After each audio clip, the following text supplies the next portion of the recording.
Hello, and welcome to the Realm of Ideas is free to all. I unfortunately accidentally pressed go live there, and like I started us a little bit early. Sorry for that. And sorry, Julie. I'm sorry. I wasn't really ready. I just kind of hit the wrong button. So there's the primer.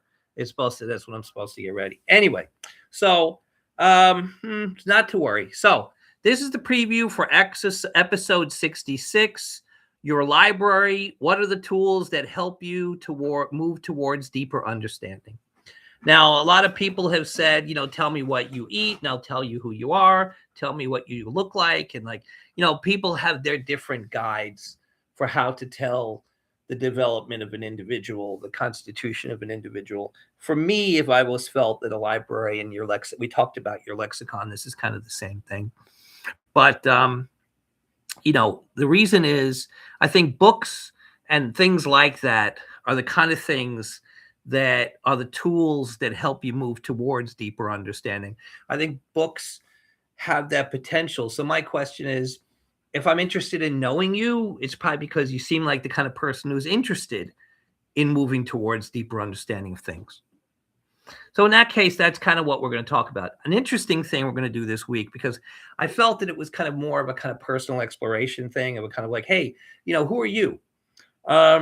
Is I'm not going to take a quote that kind of led me to this, because I think this is kind of like one of those things that, I just thought, hey, it's funny. Usually I have my own, beautiful library that I love.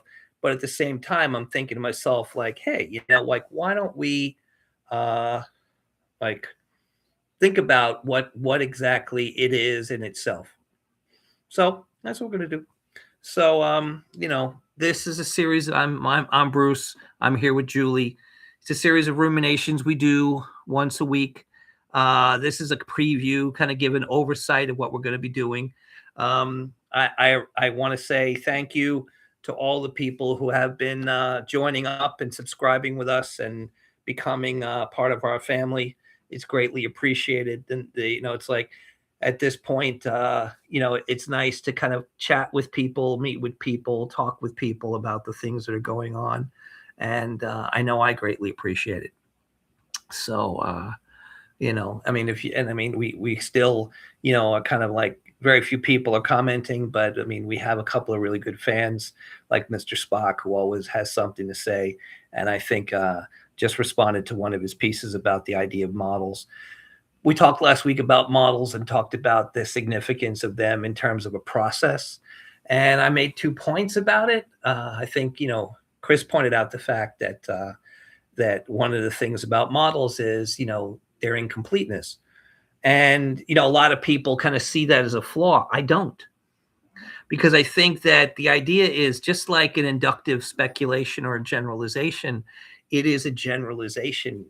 Its potency is the insight it may point to rather than the insight that it completely contains. So I think the idea of kind of having to take a bunch of information and kind of create a speculation or a formulation, to me, is the part that we're very poor at and that we kind of disdain. We seem to be so fixated. And I think there's a kind of zealous religious fervor about the fact that we have to know everything. I think one of the things that I've come to be comfortable with is the idea is that I would love to know everything. And I believe that there's a potential that one day that may be the case. But we're far from that. We're certainly not close to it at the moment. So in that case, one of the things that I think becomes so important, and one of the things I love so much about it, is my library. My library is, and let me kind of show you guys back there in the, like all those, there's a whole room full of books. And let me see, get out of the way there. Whole room full of books, all kinds of books. There's, let's see, predominantly there. It's funny. I was talking about, like, I learned to read by reading books on philosophy. I was telling someone recently that when I learned to read, I was a very poor reader. In fact, when I got into college, I had to take remedial reading courses because I read on a ninth grade reading level going into college. But ironically, when I was in first grade, I was on a sixth grade reading level because up to and including starting school, I loved to read, but I loved to read books that were interesting to me. So I kind of pretty much taught myself to read just by kind of asking people, what's this word? What's that word? What's this? What's that? I learned by talking and by kind of like sounding things out. But I mean, by the time I was in first grade with actually very little instruction, I was also very, hi P. Hi. Hi P. It's I know. 10:30, Sorry P. which Sorry, I was P. getting ready to Sorry, be P. here right at 10:30. Did we make a little goof? We did. Yeah, Is our thanks screen to everyone. backwards? Didn't used to be in, oh no, you're in I right. was always on In the dark this part? side in the dark part. Okay. I'm a creature of the night. Creature, yes. In Yeah, fact, I remember everybody goofs. yes. Well, you don't. I don't goof. No, I know. I'm also not everybody. You've never been everybody. No, Yes, I really you're haven't. Julie. So I Mhm. just started talking to everyone and saying things as well, and such. So tell me, what do you think a library tells you about a person? I said that I think what it does, it kind of tells you about what a person uses as the tools that they employ to kind of help themselves move towards a deeper understanding of things. Hmm.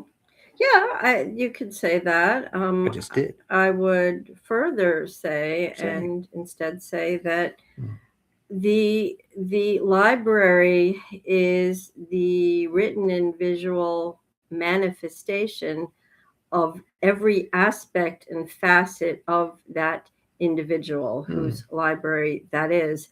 I think it's much, much more than that. I think that a library, it consists of not just books, but sheet music by composers. And I will discuss the incredible personal library of Clara Schumann on Saturday.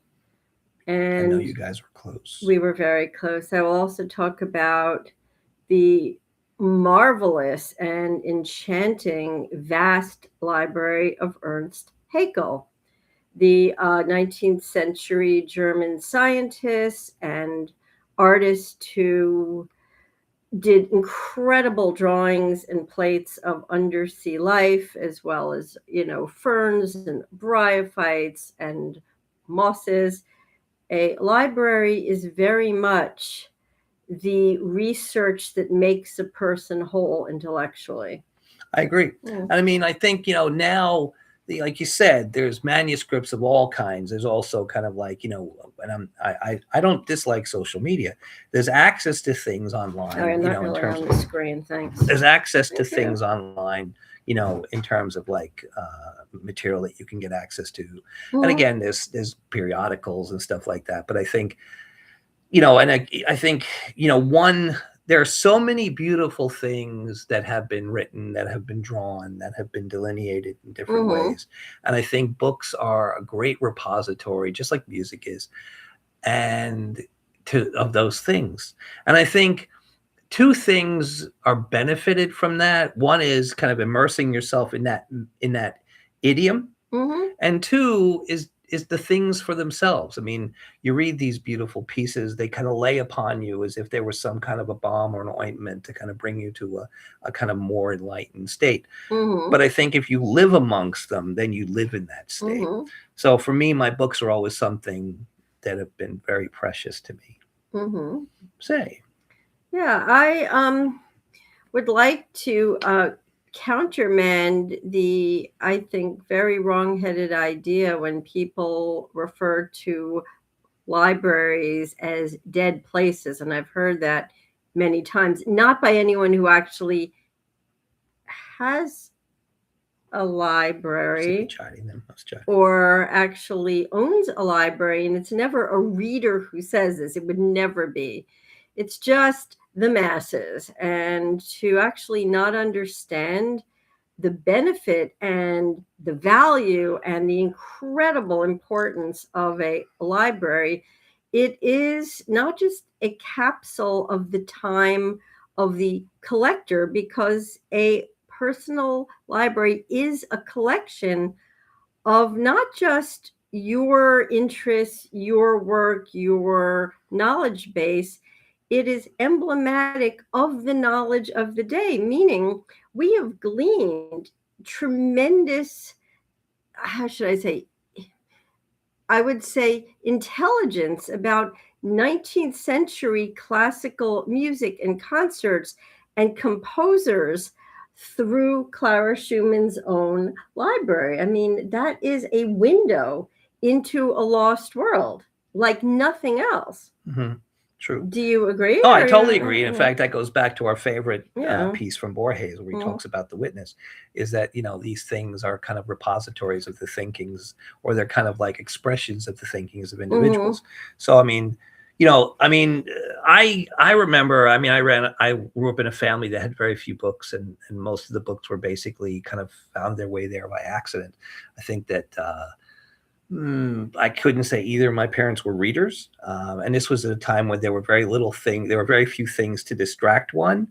And they seemed. My mother probably did a little bit more reading. My father enjoyed television, and he was tremendously That's good. not reading. No, I'm saying, but he was Yeah. tremendously good at TV. That's quite a talent. It was a talent, yeah. But I will find that we'll go into kind of specifics, but for me, that's the kind of idea is like what look at your library, look at the things that you use, but ask yourself the question: what are the tools that help you move yourself towards deeper understanding? Maybe a question you've never thought about. It may be a question you should think about. Maybe it's a question you don't care about. But the idea is that the reason why I see the library as an important thing is because for me, that's kind of what that's kind of the people I look to meet. Anyway, Yeah, there is also the intellectual aesthetics of a library. People don't focus on that now in a virtual world where nothing has any sense of weight or mass or substance or touch. And it's really a shame. A library is necessary. It is a necessaire of knowledge. It is a tactile, living, breathing entity and needs to be seen and felt and breathed in. It needs to be touched. You are engaging all of your senses. Every book has its own scent. Every book has a beautiful history where all of the smells, all of the potions from the words and the times, from how the leather was cured, what kind of paper. I mean, there are vastly different types of paper made of all sorts of organic materials on real books. This is not dead weight. This is not in any way. The spines are gilded and they're tooled. You have a whole world of typography that is contained within the pages of a book. You have paintings and sculptures and photographs and drawings. You have plates that are tipped on. I mean, you have a museum of knowledge at your fingertips in the body of a library, and it is a living, breathing entity. Yep. All right. So, okay. That's it for us. We will see you Sunday morning, bright and early at 2 a.m. And let me leave you with, as we always do, the realm of ideas is free to all, and it's to the benefit of all for it to keep us just that way. Precisely.